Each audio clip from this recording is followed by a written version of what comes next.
So Dan White at Filament Games. So you've got some really cool games. You've got some interesting ideas about how you're going to market them and how to get them out there so the teachers can use them. And we talked about this a little bit today. What kinds of other things do teachers need? Not just sort of assessments, resources, guidelines, feedbacks. What kind of stuff do you need out there in the schools? That's a good question. So ancillary materials to surround the game, to add value to teachers who are trying to integrate it into an existing curriculum. I think lesson plans is the big one. I know that there's been a lot of success at iCivics by building lesson plans that the games can be worked into. Things like web quests, for example, which are a series of links that students explore in order to learn about a particular topic, but there's usually I guess the word quest comes from the idea that you usually have a mission and the reason why you're exploring these links. It's something you're trying to discover en route. I hate to say it, but worksheets, low-hanging fruit, relatively easy, and I think some teachers find easy to implement. Assessments, quizzes, ultimately I would like to see all of the assessment happen in the game, but in the interim I don't think it's necessarily a bad thing to have some external assessment, and I think that teachers would value it right now. Let's see, that's a pretty good start. I also think opportunities for teachers to provide feedback about what they would like to see changed about the game, whether that's something that they can access through the game itself or through some external material, or even through the vendor's website.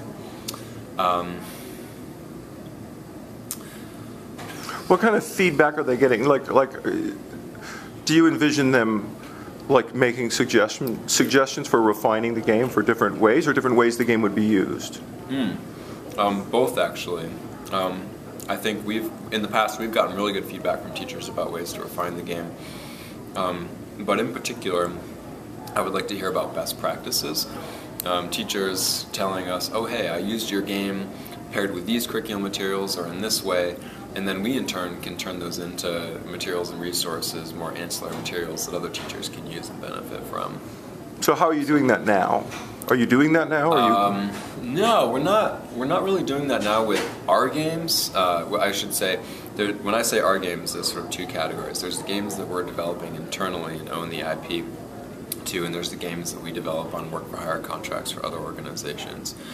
So for example, like iCivics falls in that latter camp. I believe that they are soliciting feedback from teachers. I know that I've seen some of it. We'll get big Excel spreadsheets that show feedback that we get not only from teachers but also students as well. And most of it's praise, honestly, but then there's also I really liked how you could do this in the game. I'd like to see that feature amplified, or this one didn't work so well, you could maybe tweak it such and such a way. So we do see that kind of stuff. Cool. And it's very valuable, to get that information right from the horse's mouth. Okay, thanks. Sure, thank you. Now with those things, can you upload directly to YouTube? Yeah, that's what I'm going to do right now.